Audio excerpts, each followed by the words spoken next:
federal investigation into Kappa Alpha Psi's activities in Pine Bluff culminated in one of the most significant legal battles the town had ever seen.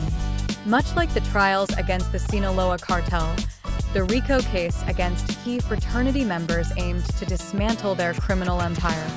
Federal prosecutors gathered evidence against Rayan Watley, Maurice Taggart, the Franklin family, and Sheriff Lafayette Woods. They alleged that these men had turned a fraternity into an organized crime ring, manipulating public funds, engaging in real estate fraud, and obstructing justice. In the courtroom, whistleblowers and former fraternity members testified, revealing the inner workings of the fraternity's operations. The defense attempted to discredit the prosecution, but the evidence was overwhelming. The jury delivered its verdict, guilty.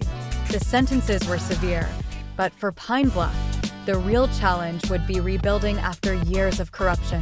The Kappa Alpha Psi fraternity's reign over the town was over, but the scars remained.